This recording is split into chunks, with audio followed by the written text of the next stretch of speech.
Nesta aula vou ensinar para você como fazer o estudo completo da função homógrafa. Atenção aí, jovem, para tudo, porque temos aqui 8 pontos de cara sobre a análise da função homógrafa e separei aqui em especial 3 representações gráficas da função homógrafa que bem conhecemos sua expressão analítica. Ela pode ser dada desta forma ou desta forma aqui. Então estaremos analisando a função homógrafa passo a passo, fazendo toda a interpretação gráfica correta, e esta aula só termina com você rebentando qualquer função homógrafa sob o ponto de vista de interpretação em autêntica brincadeira de crianças. Portanto, comigo, nós estaremos fazendo juntos a interpretação do gráfico castanho, a interpretação do gráfico azul, e você, para demonstrar compreensão, irá fazer a interpretação do gráfico verde. Atenção aí!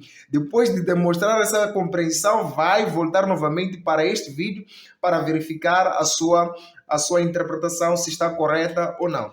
Portanto, vamos recapitular. Neste estudo completo estaremos a ver como determinar os zeros da função, como determinar a ordenada na origem, equação da assíntota, como indicar as assíntotas na função homógrafa, se ela for dada graficamente, como interpretar a questão do domínio, como interpretar a questão do contradomínio, variação da função, como estudar a variação da função homógrafa, variação de sinal, como interpretar a questão de variação de sinal na função homógrafa. No 8º ponto estaremos estudando a paridade e como gorjeta ou bacela. Estaremos aqui interpretando o 9º ponto, onde estaremos identificando se esta mesma função seria injetiva, subjetiva ou bijetiva, ok? Então é muita matemática, muita redução deste negócio, é autêntica brincadeira de crianças. Você está pronto?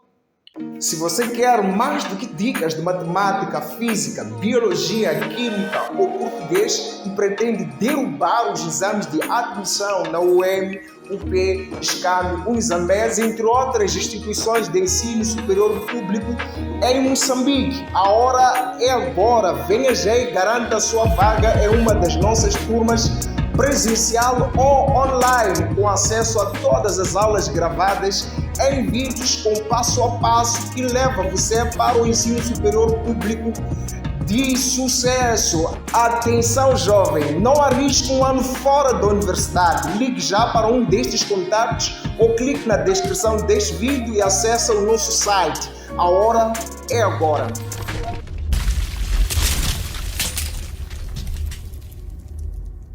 Muito bem, sem mais delongas, vamos aqui ao vídeo. Eu já estou super animado para te ajudar a detonar qualquer função homógrafa. Lembrar, ok, que tem um vídeo que estou a preparar sobre esboço de gráficos da função homógrafa. Consulta a descrição deste vídeo se já está disponível ou não. Então tem uma aula onde ensino detalhes como esboçar estes gráficos aqui. Então também já tem uma super aula cá no canal disponível também, se quiser ver a super aula.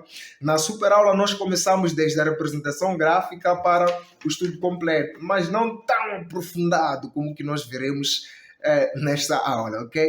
Então esta é uma mega aula, mas já existe uma super aula. E se você quiser aprender a representar qualquer gráfico também de função homógrafa, vai ver na outra aula que estará na descrição deste link aqui. E determinação de expressão analítica também tem uma outra aula onde, com base no gráfico, nós determinamos a expressão analítica, também uma aula super top. Ok? Tudo top aqui no canal Capa Desperta. Só não sei porque que o jovem ainda não clicou no like e ainda não se inscreveu no canal, mano. Vamos rebentar muita matemática por aqui. Portanto, vamos deste lado analisar a função castanha, que é no caso a função g de x, enquanto que do outro lado vamos analisar a função azul, que corresponde aqui à função f de x, ok? f de x. Então, o primeiro ponto, que é super papa, ok? A maior papinha de todos os tempos, pedem aqui zeros da função. É preciso recordarmos que os zeros da função representam um ponto onde o gráfico cruza o eixo do x. Portanto, em qualquer que seja a função, seja ela homógrafa ou não, toda vez que pedirem raízes os zeros da função, venha para o gráfico, olha as curvas do gráfico ou a curva do gráfico e verifica onde é que o gráfico está a cruzar o eixo das abscissas. Neste caso, este gráfico cruza o eixo das abscissas apenas aqui, onde o x é 3. Então, no gráfico castanho, nós já sabemos que o zero da função será 3, ok? Então, vamos ter que responder da seguinte forma. X igual a 3. É deste jeito como nós devemos dar a resposta. Não vamos dizer que é 3, está errado, ok? É preciso dizer x igual a alguma coisa. Agora, portanto, analisando o zero da função na função azul. Vamos lá. Lembrando que zero da função é onde o gráfico cruza o eixo das abscissas. Será que o gráfico azul cruza o eixo das abscissas? Sim ou não? Se nós analisarmos essa hipérbole, ela vem, desvia aqui, ok? Não cruza o eixo das abscissas.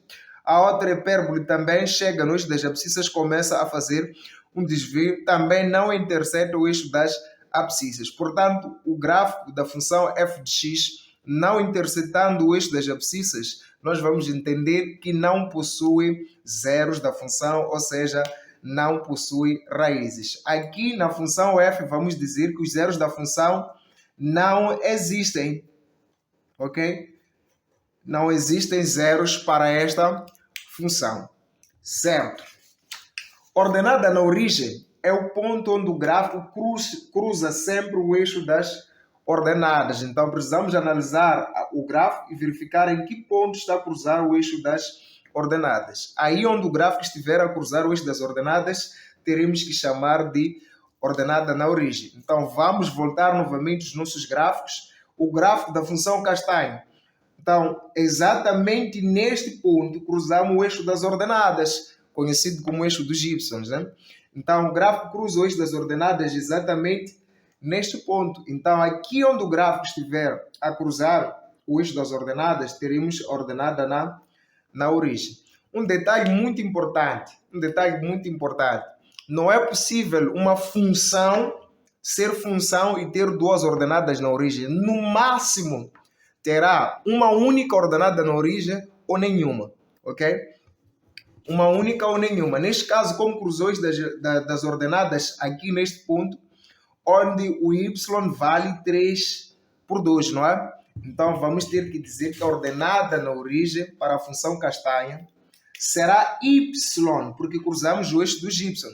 Y igual a 3 sobre 2, conforme o que está visível aqui neste gráfico. Agora, é preciso também analisarmos a função azul, né? Na função azul, ordenada na origem, em que ponto o gráfico cruza o eixo das ordenadas? Lembrar, o eixo das ordenadas é o eixo dos y. A função aqui, o gráfico azul, cruza exatamente o eixo dos y neste ponto aqui. Qual é o valor? Porque este aqui é o eixo dos y. Qual é o valor de y aqui? Menos 1. Então, vamos ter que dizer que a resposta é y igual a menos 1. Ok?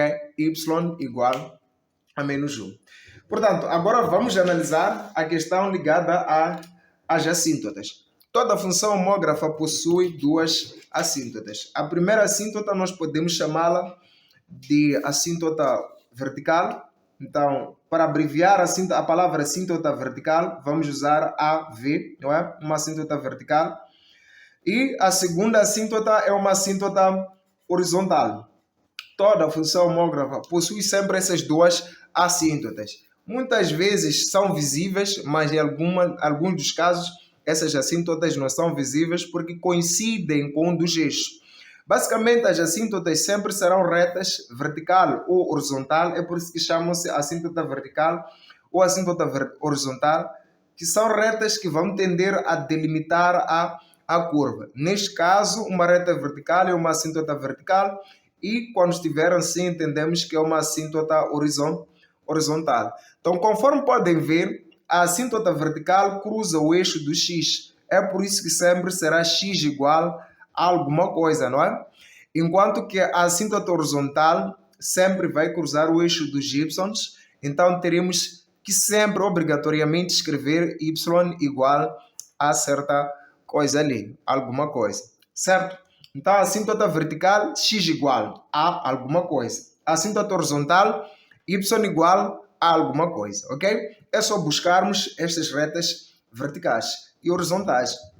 Então, no caso da função castanha, vamos lá, as equações da assíntota, podemos tirar aqui a assíntota vertical, é só verificarmos. Esta reta vertical representa a assíntota vertical. A reta vertical cruza o eixo das abscissas exatamente aqui. Não sei se vocês conseguem ver, mas neste ponto a abscissa é o 2, não é? Então vamos colocar a assíntota vertical x igual a 2. Agora, temos também que indicar a assíntota horizontal. A assíntota horizontal. Lembrando que deve ser y igual. Então, veja só que a assíntota horizontal é esta reta horizontal que delimita a hipérbole. Não é? Então, vamos ter aqui a assíntota horizontal. Eu digo hipérbole porque este tipo de curva nós chamamos de hipérbole, né? Então, o gráfico da função exponencial são duas hipérboles, que é esta e esta. Então, esta reta horizontal passa pelo eixo das ordenadas em 1, razão pela qual você vai colocar y igual a 1. Ok? Então, manda um like aí e vamos analisar a função azul. Veja só que na função azul vamos ter que tirar claramente e com muita simplicidade podemos analisar a assíntota vertical. O que é a assíntota vertical? A reta vertical que delimita as curvas, não é? Neste caso, essa reta cruza o eixo das abscissas em y igual a 1. Portanto, vamos colocar que a assíntota vertical será x, não y, x igual a 1. Ok? Agora vamos também tirar a assíntota horizontal. O que será a assíntota horizontal neste caso aqui? Bom, a assíntota horizontal neste caso, vamos lá, a assíntota horizontal neste caso, nós percebemos que não conseguimos ver a assíntota horizontal do mesmo jeito como vimos aqui. Ok? Então, quando a assíntota horizontal está invisível, é como se não tivesse sido indicada. Ela, na verdade, foi indicada porque ela coincidiu com o eixo das abscissas. É o caso em que a assíntota horizontal coincide com o eixo das abscissas, ela não é representada. Mesma coisa acontece com a assíntota vertical. Quando ela coincide com o eixo dos y, ela não é representada. Mas, para provarmos que ela existe, veja que a curva, quando chega aqui no eixo das abscissas x, ele começa a curva começa a ficar mais curva. Então a função começa a curvar-se, não é o eixo das abscissas, o que quer dizer que a função está delimitada pelo eixo das abscissas. Se formos analisar a outra parte do gráfico, que é esta, né? Quando também aproxima-se ao eixo das abscissas, começa a curvar-se. Então, para dizer que aqui no eixo das abscissas passa uma assíntota horizontal, só que a mesma coincidiu com o eixo das abscissas. É por isso que não se indica quando coincide, certo? Então, neste caso, eu sei que a assíntota horizontal passa por aqui em 0. Lembrando que a assíntota horizontal é sempre y igual, não é? Então, vai ficar y igual a 0. Ficou um pouco complexo, mas peço para voltares o vídeo e perceber essa parte. Quando a assíntota coincide com um dos eixos, ela não será indicada, porque não tem como indicarmos a assíntota ao mesmo tempo colocarmos o traço do eixo, não é? Elas vão se sobrepor e este traço do eixo que é contínuo vai se evidenciar, ou seja, ele aparece mais, certo? Então, existe uma regra que nós podemos usar para facilitar a hora de leitura do domínio, mas primeiramente vamos tentar definir o que é domínio ou vamos definir o que é domínio. Domínio são todos os valores de x que a função pode assumir. Então, neste caso, a função g, o domínio da função g seriam os valores do x que a função g consegue assumir. Então, para perceberes quais valores esta função g consegue ou não assumir, terás que vir para o gráfico, puxar o gráfico de uma ponta, não é? e não considerar mais o eixo dos y, analisar o gráfico apenas ao longo do eixo dos x. Quanto mais puxo o gráfico, os valores de x vão para mais infinito. Então eu volto com o gráfico, eu vejo que o gráfico faz isto, né? Os valores de x aproximam-se da reta, porque quanto mais puxo isso, o gráfico vai para baixo, mas não consegue atravessar esta reta vertical. E nesta reta vertical o valor de x é 2. Então percebo que o gráfico parte de 2 para o mais infinito. Só que não obstante isso, ainda tem esta outra parte do gráfico. Quando eu tento puxar esta parte, vai para menos infinito. E se eu puxo esta parte para lá, eu verifico que os valores de x vão se aproximando da reta horizontal, porque à medida que vou levando o gráfico, ele vai subindo, não é? E como o que interessa são os valores de x, quanto mais puxo, mais próximo da reta horizontal o gráfico está. Ou seja, o gráfico sai em x de menos infinito até 2. Então é como se os valores de x pertencessem a um intervalo de menos infinito até este 2, mas como o gráfico não atinge o 2, fica aberto. União com a outra parte em que o gráfico volta a partir do mesmo 2, quando já estamos a considerar essa parte à direita, né? O gráfico volta a partir daqui, da reta, que no caso é 2, aberto porque não consegue atingir a reta. Daqui de 2 vai para o mais infinito. Então, de 2 vai para o mais infinito. Aberto. Agora, analisando este intervalo, é possível observar que estamos a sair de menos infinito para o mais infinito, só que o problema é o 2. Chegamos em 2, abrimos, chegamos em 2, abrimos, partimos de 2, abrimos novamente. Então, é mesmo que dizer que este intervalo é de menos infinito para o mais infinito. De menos infinito para o mais infinito. Só que é diferente de quantos? É diferente de 2, porque o 2 aqui está aberto, do outro lado também está aberto. Então, diferente de 2. Lembrando ainda que quando o intervalo parte de menos infinito para o mais infinito, nós podemos dizer que é R, não é? É todo R, exceto o 2. Portanto, em linhas gerais, para estudarmos o contradomínio, o domínio de uma função homógrafa, sempre vamos dizer que x pertence a R diferente da assíntota vertical.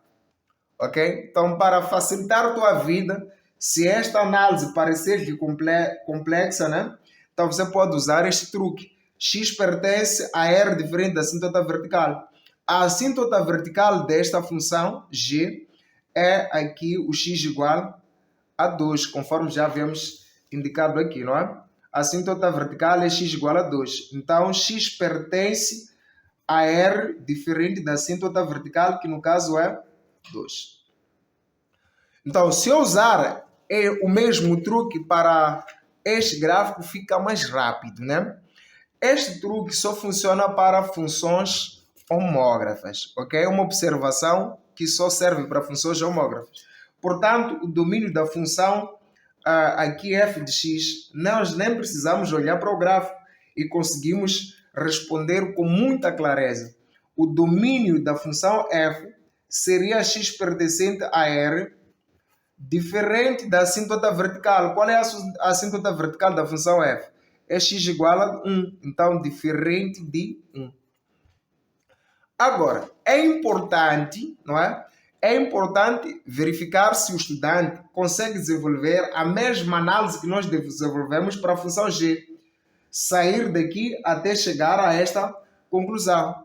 Aqui nós já estamos a concluir de forma direta que o domínio de f seria x pertencente a R diferente desta assíntota vertical.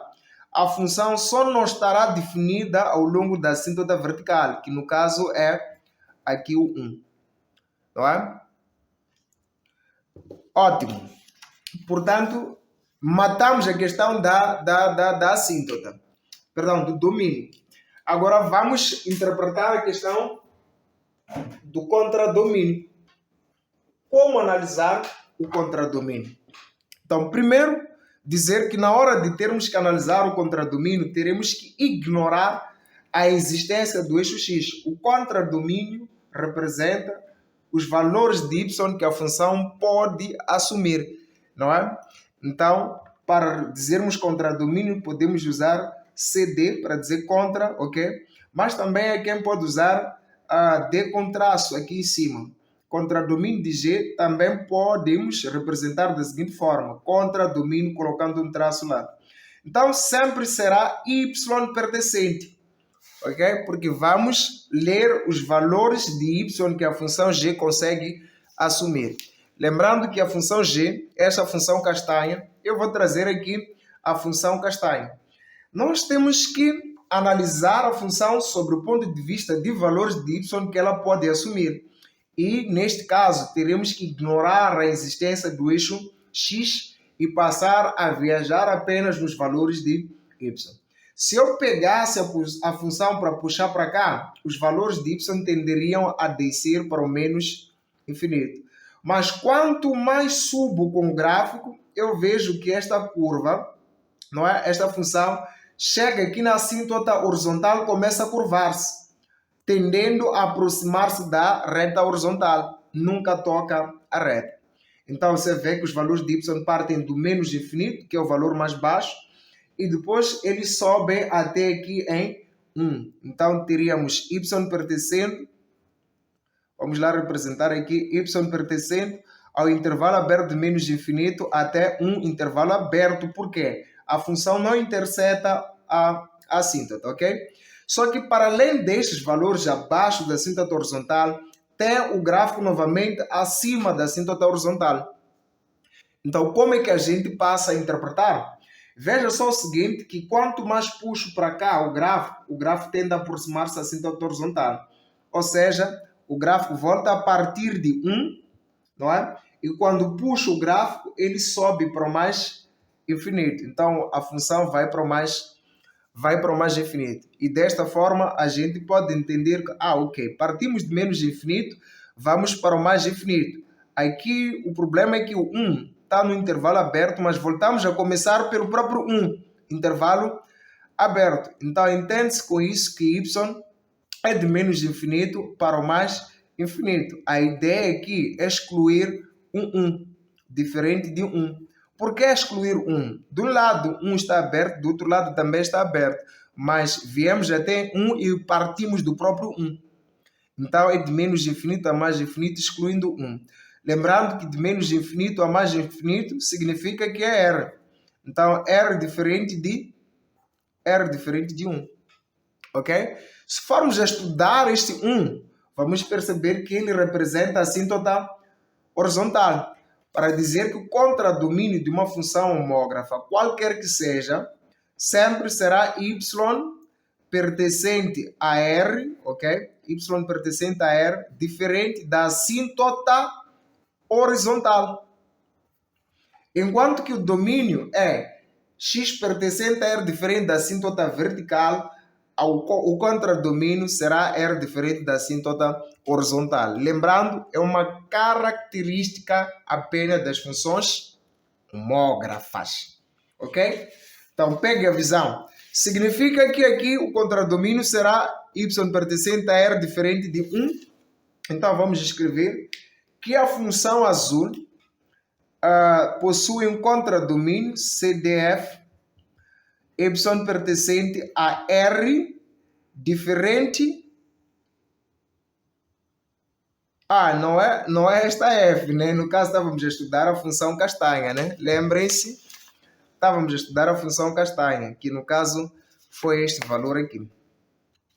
Então, diferente da sua assíntota vertical, é só verificarem a assíntota horizontal. Aqui é a assíntota vertical é 1, né? É por isso que saiu R diferente de 1.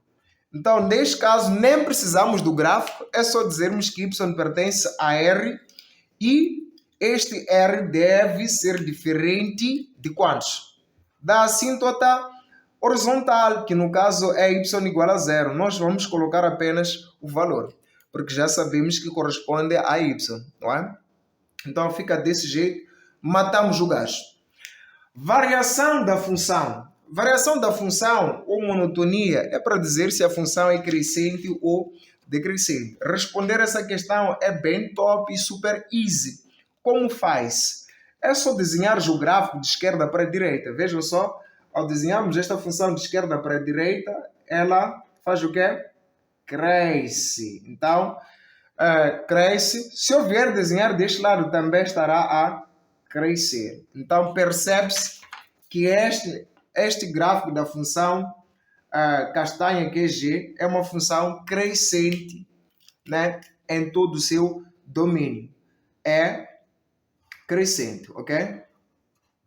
É uma função crescente. Agora, vamos desenhar azul de esquerda para a direita para estudarmos a sua variação ou para estudar o seu monotonia. Então, desenhar do gráfico de esquerda para a direita, neste caso, faz o quê?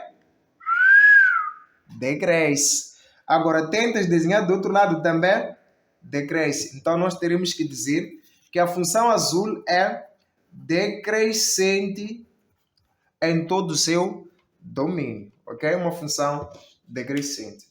Certo? Variação de sinal. Bom, estudar variação de sinal é procurar saber quando é que a função é positiva e quando é que a função é negativa. Não é? Lembrando que toda função positiva significa que ela é maior que zero e toda função negativa significa que é menor que zero. Portanto, estudar a variação de sinal de G seria procurar para que valores de x G é maior que zero e procurar saber para que valores de x G é menor que zero. Mesma coisa acontece com f. Estudar a variação de sinal de f significa procurar saber para que valores de x f é maior que zero, quer dizer, f é positivo, e para que valores de x f é menor que zero, ou seja, para que valores de x f é uma função negativa. Portanto, para saberes isto, vais perceber que não tem xarope, não é coisa de entrar na pagota, fazer orações. Não. Toda função acima do eixo das abscissas é positiva e abaixo do eixo das abscissas é negativa. Então, portanto, a parte positiva da função é a parte acima do eixo das abscissas e a parte abaixo é a parte negativa. Portanto, vamos analisar a função castanha, né?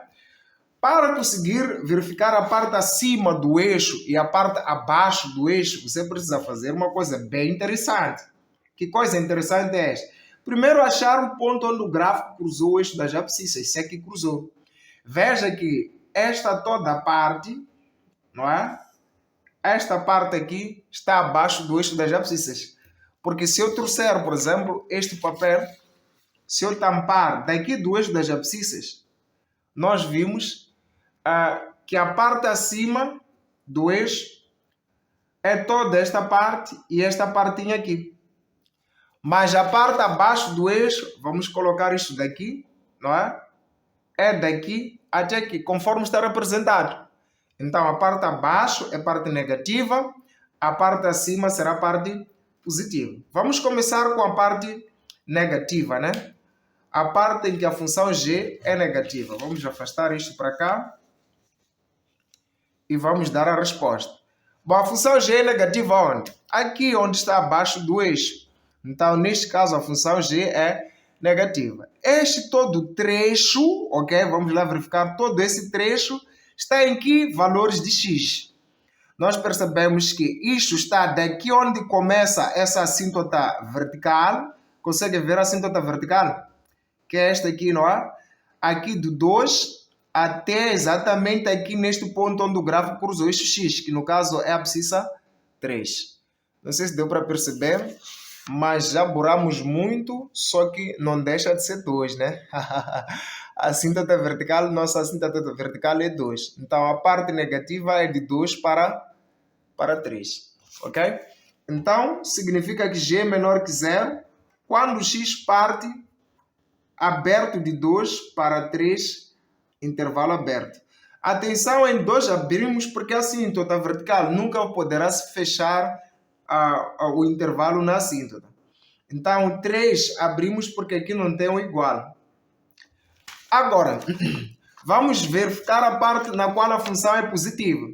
A função é positiva nessas partes todas que estão representadas aí, porque eu tampei tudo que está abaixo do eixo. Esta parte começa de onde para onde? Começa de menos infinito, vem até a assíntota vertical, onde o valor de x é, na assíntota vertical já sabemos que é 2. Então, de menos infinito até 2. Só que não basta, porque saímos de menos infinito, viemos até 2, o intervalo é aberto, tudo bem. Mas não é um único troço. Ainda temos este pedaço aqui. Então, união com este pedaço. Este pedaço de onde parte? Aqui onde estamos, a abscissa vale 3. Então, é de 3 para o mais infinito. Intervalo aberto de 3 para o mais infinito. Eu acho que não tem ciência, né? Não havendo ciência, é só colocarmos isto como resposta. A função é positiva, neste intervalo. Quando o x pertence ao intervalo aberto de menos infinito, vem até 2. União com o intervalo aberto de 3, ok? De 3 para o mais infinito. Agora, desta vez, como há um espaço de 2 para 3, não vamos dizer que é R, né? Apesar de ser de menos infinito para o mais infinito, mas há um espaço entre 2 e 3. Não é? Diferente de vir até 2 e voltar a começar do próprio 2. Aí sim podemos dizer que esse intervalo vale R. Bom, vamos analisar a mesma coisa na função azul. Já sabemos que a parte positiva é a parte acima do eixo. Então, vamos fazer o seguinte. Vamos tampar toda a parte abaixo e tudo que estiver acima do eixo x representa a parte positiva da função f de x. Veja só que tudo isso está acima do eixo. A partir de onde? Nós verificamos que é a partir da assíntota vertical até o x tender para o mais infinito. Então, a assíntota vertical, quanto é mesmo? 1. Então, é de 1 para o mais infinito. Para a função azul, a função é positiva, não é? F de x é positivo quando x pertence ao intervalo aberto de 1 até o mais infinito. Atenção aí! Já está a tosquenejar, jovem. Já está a sonecar. Acorda, mano. Temos que arrebentar isso aqui. E você só deve parar o vídeo se tiver entendido toda a matéria. Será que alguém chegou nesta parte do vídeo? Manda lá ficar aí o teu comentário. Cheguei nesta parte sem piscar o olho. Atenção, ainda tem um gráfico verde para ti. E no final eu vou mostrar como encontrar a resolução do verde para comparar com a sua interpretação. Então, vamos continuar. F de x menor que 0, que é a parte negativa da função f. A função f é negativa abaixo do eixo das abscissas. Veja só que toda esta parte está abaixo do eixo das abscissas. Desde o menos infinito, não é? Até aqui na assíntota vertical, porque isto aqui é a assíntota vertical, onde o x é 1. Então é só colocarmos a função f é negativa quando x pertence ao intervalo aberto de menos infinito até um intervalo aberto. Não tem ciência, matamos o gajo. Ai. Será que há quem vai ficar para estudar a paridade desta função? Já estamos no minuto 33, mano. Vamos ver se há quem já está a estudar a paridade conosco aí. Então, vamos estudar a paridade das funções. Para estudar a paridade das funções, na verdade, o que se pretende com o estudo da paridade é para identificar se a função é par ou ímpar. Lembrando que a função par é simétrica em relação ao eixo das ordenadas, que é o eixo dos y. O que é que isso significa? Que no gráfico de uma função par, se uma metade estiver do lado direito, do lado esquerdo de y, a outra parte do gráfico, de forma espelhada, estará do lado direito. Então, seria algo mais ou menos assim. Então, há uma simetria em relação ao eixo das ordenadas. Veja só que a curva que está aqui é a mesma que está aqui. Tudo à mesma distância, não é? Para que se cumpra a condição f de menos x igual a f de x. para qualquer que seja o x, certo? Então, outro exemplo de uma função par, eu poderia ter aqui uma parábola de x vértice igual a zero. Então, neste caso, percebes que o pedaço que está à direita de y é o mesmo pedaço que está à esquerda. Então, há uma simetria em relação ao eixo das ordenadas. Isto representa uma função par. Então, analisando aqui o eixo dos y, né? Será que o que está... Vamos lá até trazer esse papel para ajudar o jovem a verificar melhor. Será que o que está à esquerda é igual, ou seja, é simétrico ao que está à direita? Nós sentimos que não, né?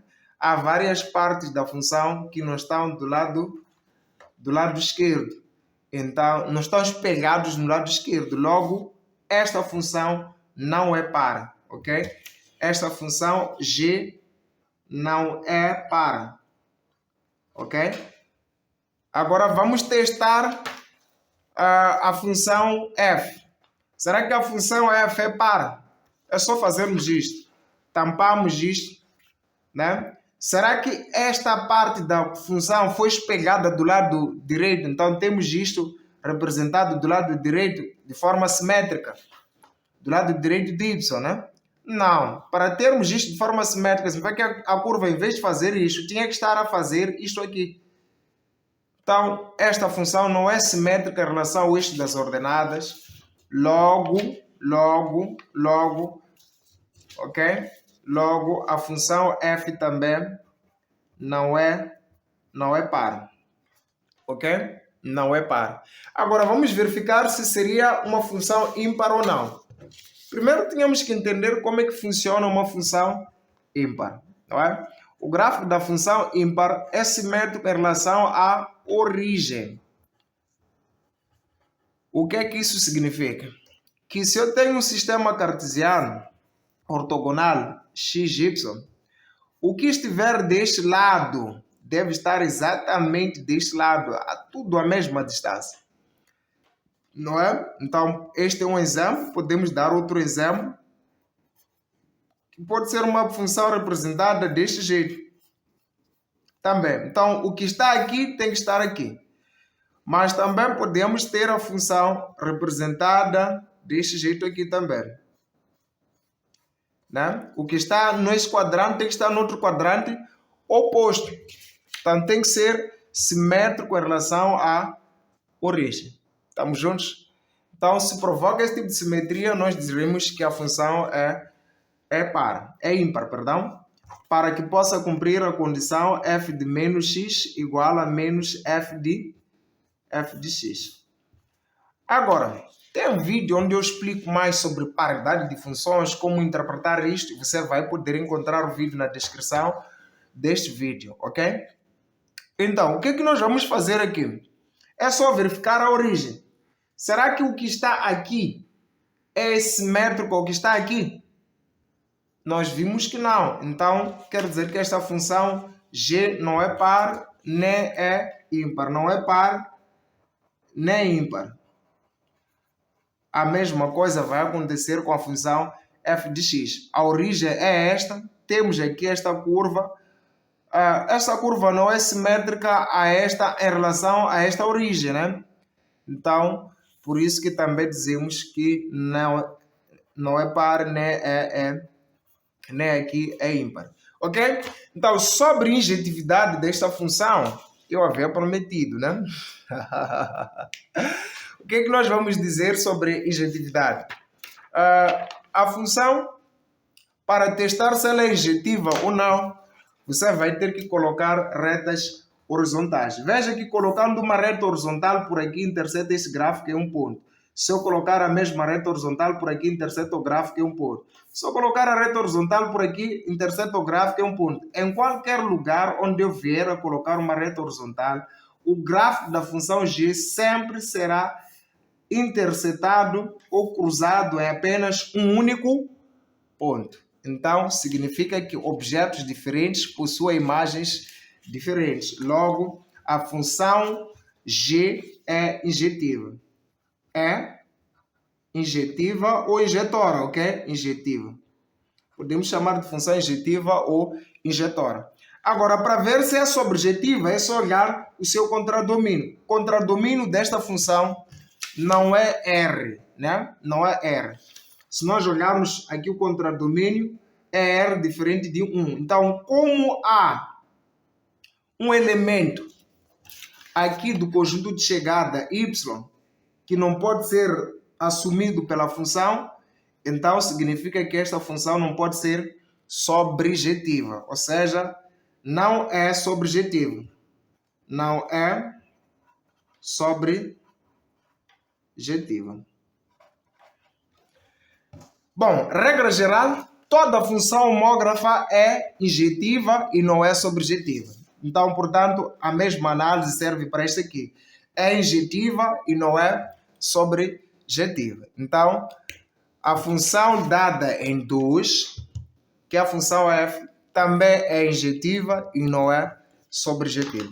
Portanto, é por aqui onde termina a nossa aula. Eu espero com isto ter colaborado muito e que você seja o destruidor da análise da função homógrafa. Reduza, por favor, isto. É autêntica brincadeira de crianças. Resolvendo o número 3 e vendo o link da correção na descrição deste vídeo. Vou deixar o link da correção deste vídeo aqui. Será um PDF, né? Um PDF